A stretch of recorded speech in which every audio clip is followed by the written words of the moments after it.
Hey everybody, Brett Thompson, Thompson Law Group. So it's Tuesday, so you know what that means. It's another installment of our Teaching Tuesday in our Closing Ninja classroom. So had a request that came in.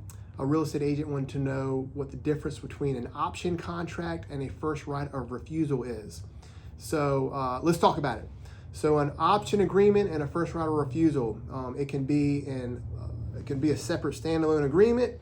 It can be built into the terms of a lease, or it can be built into the terms of like a contract, a purchase contract for real estate. Essentially, an option contract is you are buying time, all right?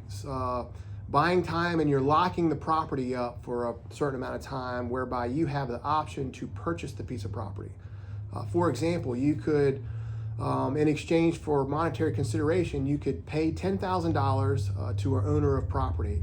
And the agreement in the option contract would say that the buyer has the option to purchase the property for $500,000 within the next 12 months, all right?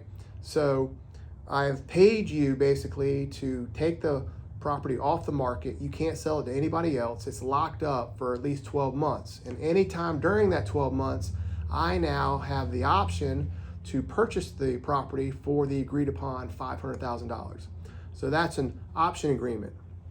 As opposed to a first right of refusal.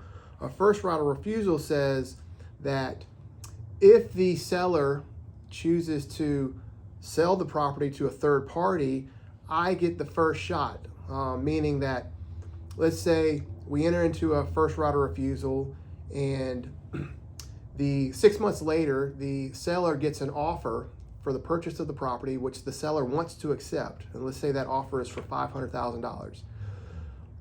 The seller has to give me notice that he has received an offer that he wants to accept. And now I have a first right of refusal. So I can either say, hey, I will match that offer and I will close with you on the same terms, $500,000, or I can refuse, and my refusal will then let the seller sell that property to the third party.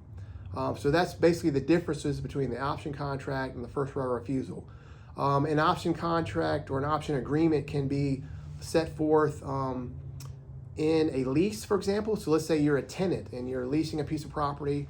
You can negotiate terms, maybe pay more money, pay more deposit, and in the body of the lease, it would give you the option to, after a certain amount of time of leasing the property, to purchase it at an agreed upon purchase price, or you can build in the first right of refusal. So if at any time during your tenancy as a tenant, the landlord wants to sell the property and the landlord gets an offer that the landlord wants to accept, you, the tenant, would then have the first right of refusal. So you could say, hey, no, I'll go ahead and purchase the property at these same terms that you want to accept. So that's how that works.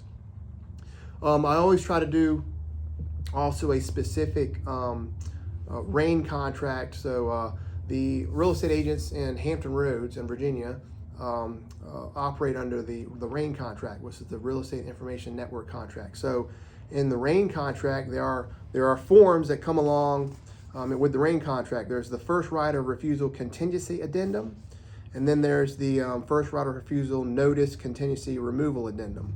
So essentially, we're going to see this primarily where the buyer makes an offer, but there's a contingency. And the most common type of contingency that I see is the buyer makes an offer to buy the house for $500,000, but the buyer has to sell their house in order to liquidate that asset to be able to purchase the house that they want to buy. All right. So the seller wants to continue to market the property because the market may be hot. Okay. And so let's say the buyer enters into the contract, but there's a contingency that the buyer has to sell the buyer's house in order to bind the buyer in this contract. The first right of refusal is also in the provisions in the contract using this addendum. So the first right of refusal has also a time frame. So by a certain date, the buyer either has to close or has to remove this contingency.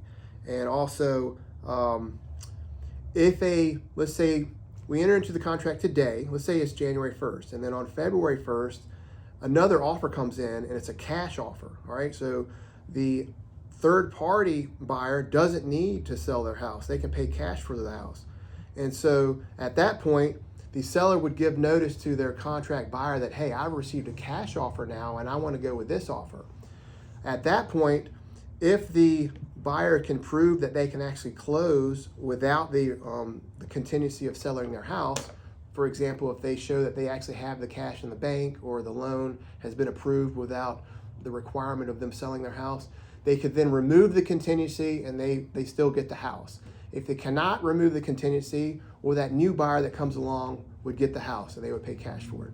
So that's an example of a purchase contract that has a built-in first right of refusal addendum.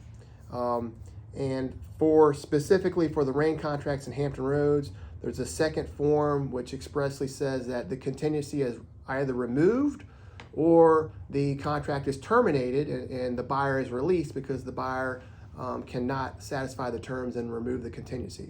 So we've got an option contract and we have a first right of refusal. I'm trying to distinguish between the two. Hopefully I did a pretty good job, and we'll see you next Tuesday. Thanks a lot.